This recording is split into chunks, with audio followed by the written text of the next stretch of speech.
Hey guys, so today we're heading back to the camp. The Tundra is working, so the truck that we'll be using is the F-350 2009 V10. Got my salter on, took my plow off because as you can see there's not much snow here, but it's a rough road and this truck really isn't ideal for it because it's, you know, a heavy duty truck. Not really built for those types of situations, but we're gonna take it because it's the only choice we have. I bought this truck 2.5 years ago. It only had like 20,000 kilometers on it when I bought it. It's got like 150 on it now. You know, I use it obviously a lot. It's got quite a bit of room in the back. Hi Wendell. Hi Tony. Difference between this truck and the 250 for room, it's an incredible difference. Hey buddy, Tony getting in the front seat.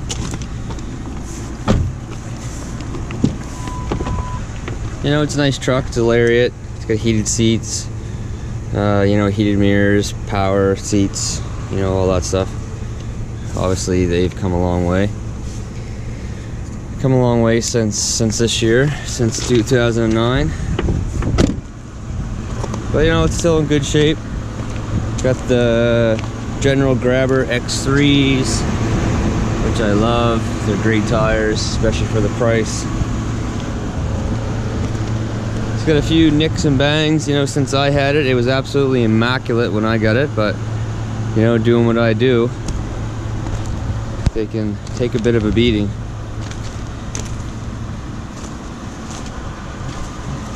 Anyway, we're gonna jump on in and hit the road.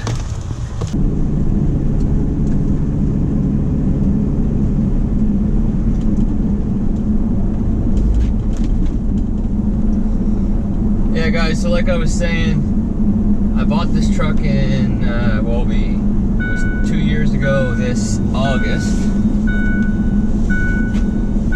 Sorry. 2 years ago this August.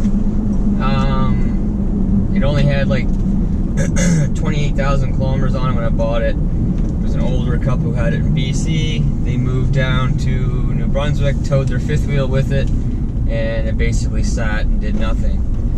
So the truck pretty much was, you know, it was brand new when I got it. I was looking for a diesel at the time, but it was too good of a deal to pass up on. So I bought it in August. I put a plow on it and the salter on it right away. So you know, I've been plowing for, this is my 3rd season with it now. You know, we tow a lot. I use this until I had my 250. This was the truck I used to deliver all my firewood with. You know, the truck's been used for sure. I had really good luck with it until about a month and a half ago. The guys were up in New Brunswick working. They called me and said the transmission was leaking. So they limped it back and I took it over to a transmission shop, and they basically said, his quote was something like, if this was a baby, it would be burping and pooping at the same time. So it was leaking from like pretty much everywhere. So I rebuilt the entire transmission. I guess the only thing that's still original inside of it right now is the torque converter, because there's nothing wrong with the torque converter at all. So I got it back, transmission, everything's fine. Last week we were running around, one of my employees was running around getting stuff ready for the windstorm, and he called me and said that the brakes on the driver's side was sticking. So I had to get that replaced right away. Now of course, you know, I've obviously done brake work to it, and, you know, things like that. So that's understandable for sure. But really the only problem I've had with it was the transmission. Now that was a $5,000 problem, so you know, that kind of sucks. And it makes you think, okay, do I fix it, or do I just go and get another new truck? and I got nothing to worry about. It's probably getting to the point now where it is going to start causing me some problems. And doing what I do for work, I need a really good, reliable truck. You know, we're out in storms. You know, we're working long hours under sort of high pressure situations to get things back up and running, so I need equipment that's reliable. But I decided, yeah, you know what, it's been great to me. I put a transmission in it and I'll keep it going. You know, eventually I'll probably add another new truck to the fleet, but I'd like to keep this truck around for the plowing and stuff like that, so I'm not beating up another truck. That's sort of, you know, my history on the truck. You know, the V10 is good. It's a complete pig on fuel. That's no secret. That's no surprise to anybody. It's definitely not built for speed. And the torque is, I'm not sure what the numbers are, to be honest with you. I used to know, but now I pay attention to my 6.7 mostly, so I can't remember the torque numbers and the horsepower numbers, but it's not great.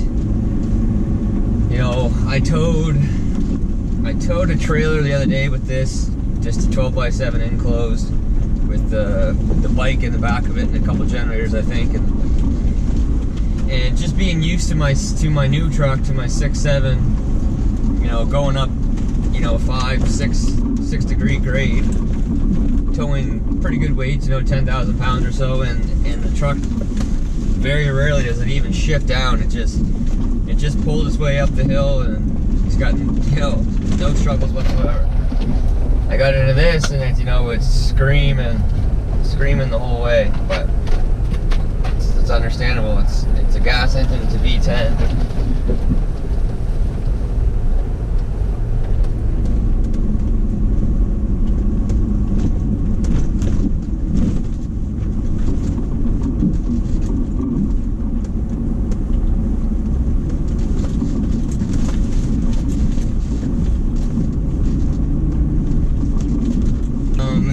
That is because I have my salter on back, and I have about a yard of salt in my spreader, so it's actually smoothing the ride out quite a bit. Coming back this road, and just a bit of snow and ice in these holes helps too, but coming back this road in this truck usually isn't much of a joy. Of all the trucks, I mean, I don't bring my 250 back here. Of all the trucks, my old F-150 was pretty smooth. The suspension was really soft, but that truck had a lot of body roll, and I didn't really enjoy driving because you're flopping around in the seat the whole time, back and forth, like you're on a boat.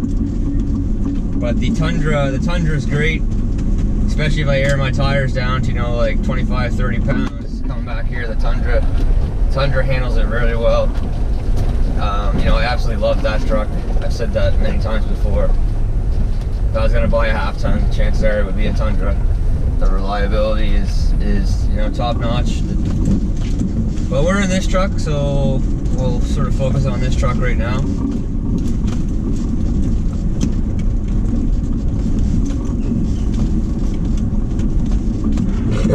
Boarded in. I'm doing board and batten.